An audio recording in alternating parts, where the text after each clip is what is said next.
You know that feeling when someone praises you, but it feels, well, a bit much? Oh, yeah, Like you tell a decent joke, and suddenly you're being hailed as the next big comedy star. definitely. That human need for approval, it can get pretty intense sometimes. Right. And that actually brings us perfectly to our word for this deep dive, adulation. Adulation. Yeah, it's definitely a step beyond just, a simple compliment or a pat on the back. There's a real fervor to it. Exactly. So today, our mission is to really get under the skin of adulation. We want to explore what it really means, its history, how it's used. And we've got some good stuff to draw on: dictionary definitions, word origins, discussions about leadership, politics, even recent media examples. Yeah, and we think understanding this word, adulation, can actually give you, the listener, some really interesting insights into human behavior, communication, maybe even power dynamics. It's one of those words that unlocks a lot once you look closer. Okay, so let's start with the basics.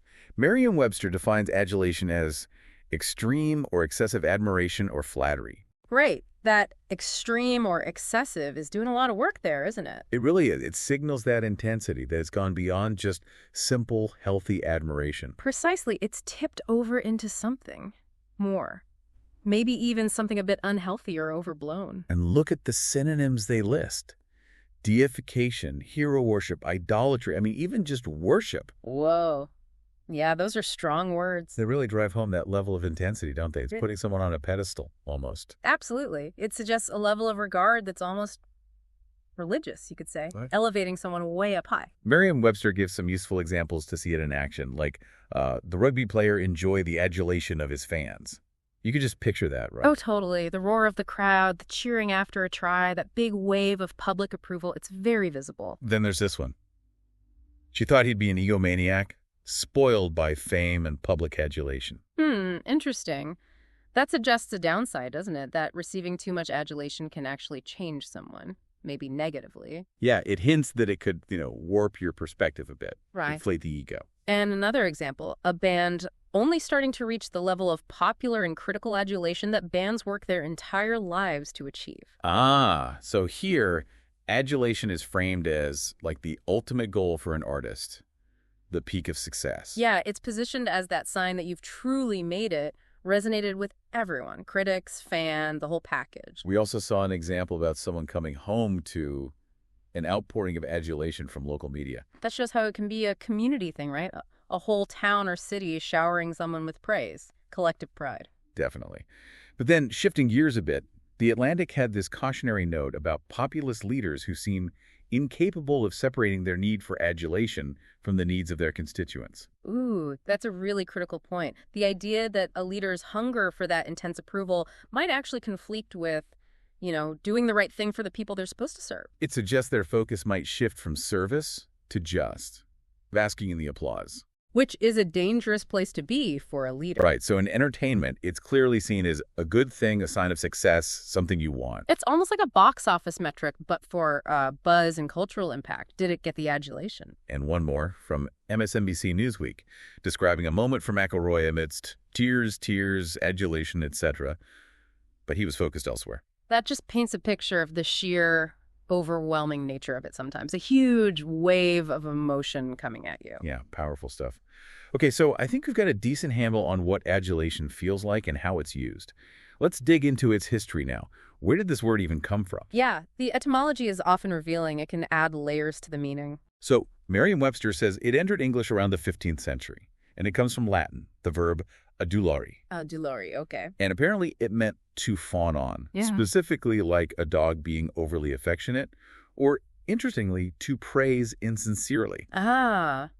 So that hint of insincerity or maybe like over-the-top behavior was there right from the Latin root. It seems like that fawning part is quite vivid. It really is. Etymon digs a bit deeper, right? It says it came through Old French, adulation, from the Latin noun adulationem. Which meant a fawning, flattery, cringing courtesy. Wow, cringing courtesy. Yeah, that phrase really emphasizes the potential, subservience in it. Like you're trying way too hard to please someone powerful. And here's where it gets really interesting linguistically. The traditional theory connects that Latin adulare to add meaning to and a root word for tail. A tail? Seriously? Yeah, from Proto-Indo-European, ul meaning the tail. The idea is that the original meaning was literally to wag the tail. Like a dog trying to get a treat. Exactly, like a fawning dog. Yeah. Apparently, Greek has a similar word, synein, meaning both wag the tail and flatter.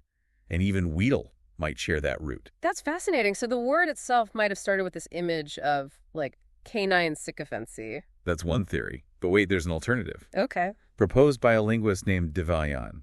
He suggests a link to the Latin word avidus, which means eager. Avidus. Eager. How does that connect? Well, the idea is that the root adolo might have meant something like one who is eager towards something, and that evolved into meaning a flatterer, someone overly eager to please. So that shifts it from the physical tail-wagging image to more of an internal state, like an intense desire or eagerness. Right. One theory is about the outward show, the other about the inner motivation, perhaps. So there's a bit of debate about the exact origin, even. Seems that way. It highlights the complexity, maybe. Is adulation more about the performance or the underlying need? Interesting. And the other forms came later. Adulate. Adulator. Yeah, the verb adulate apparently showed up in 1777, and the noun and adjective followed. So the concept's been kicking around our language in various forms for a long time. It clearly captured something important about human interaction. Okay, definition, check. History, check. Now let's get into the nuances.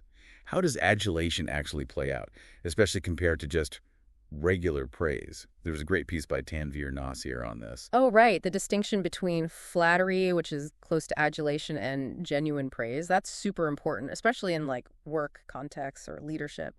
Nasir brings up Aesop's fable, the fox and the crow. Remember that one? Vaguely.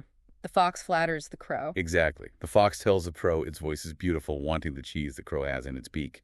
The crow, flattered, opens its mouth to sing. And drops the cheese. Classic. Right. It's the perfect illustration of how flattery can make you vulnerable, cloud your judgment because it appeals to your vanity. And Nasir connects this to leaders, suggesting they can be susceptible to this, seeking adulation, but also that some might use flattery on their teams instead of real praise. Why would they do that? Well, he argues flattery is about making someone feel good in the moment. It's often superficial, needs repetition, and targets the ego, not necessarily actual performance or contribution. It can be manipulative in a way. Okay. Oh. So it's like a quick fix, maybe. Makes people feel good temporarily. Kind of.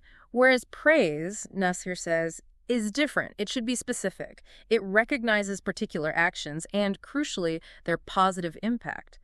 Do you have an example? Sure. Instead of just saying, hey, nice job on that report, which is kind of generic flattery, Okay. genuine praise would be more like, that report you wrote, the way you presented the data was incredibly clear, and it's really going to help us make a much better decision on the marketing budget. See the difference? Yeah, definitely.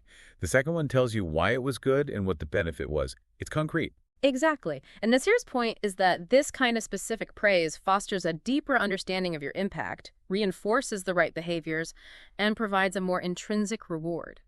It builds lasting motivation, not just a fleeting ego boost. Because it connects your work to something meaningful, not just making the boss happy for a second. Precisely. It respects your autonomy and competence more than simple flattery does. Okay, that's a really useful distinction. But let's look at the darker side, too. EJ Insight had an article calling Adulation and Sycophancy a specter haunting global politics. Strong words. Very strong. It immediately signals the potential dangers, especially when power is involved. The article defines sycophancy, which is really a type of adulation, as insincere praise aimed at people in power, usually to gain some kind of advantage. Right. Kissing up, basically. Yeah, and it mentions two kinds of insincerity. Saying things you know are false, or just offering judgments you don't really believe just because you think the powerful person wants to hear them. And they gave examples, right, without endorsing any political view, just reporting what the article said. Exactly. The article mentioned various examples, like some supporters of specific political figures, people around certain regimes, those who might downplay negative consequences or overly praise national situations post-major events. The point was how widespread this sycophantic behavior can seem. It paints a picture of echo chambers where leaders might only hear what they want to hear. And the article explores why people do it, the motivations. What did it say?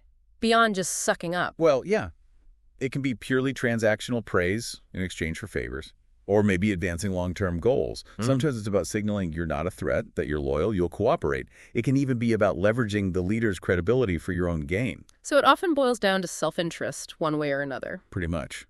But the crucial question the article asks is, why is this bad? Okay, obvious answer. It's dishonest. Right? It obscures the truth. But the article also stresses the opportunity cost. Think about all the better decisions that might have been made, the problems that could have been solved if leaders were getting honest feedback instead of just adulation and sycophancy. Resources get wasted. That's a powerful point. It's not just about hurt feelings or inflated egos. It's about real-world consequences stemming from bad information driven by flattery. So thinking about you listening to this, trying to get a quick but solid understanding, being able to spot the difference between genuine appreciation and this potentially self-serving, maybe even harmful adulation seems really valuable. Absolutely. In your work life, personal life, understanding the dynamics behind praise and flattery can help you navigate interactions much more effectively. Discernment is key. We even saw this pop up on Reddit, interestingly. Someone asking for the meaning of adulation and how it contrasted with denigration. Oh, yeah. What was the simple take there? Pretty much the core definition: excessive admiration, praise, or flattery. And the example was, he found it difficult to cope with the adulation of his fans. Right, echoing that idea of it being potentially overwhelming. And one person made a neat point in that thread. Adulation is about how others treat you. It doesn't necessarily reflect how you feel about yourself. It's true. Someone could be swimming in public adulation but still be deeply insecure on the inside. The external doesn't always match the internal. Good distinction. Okay, so let's try and wrap this up.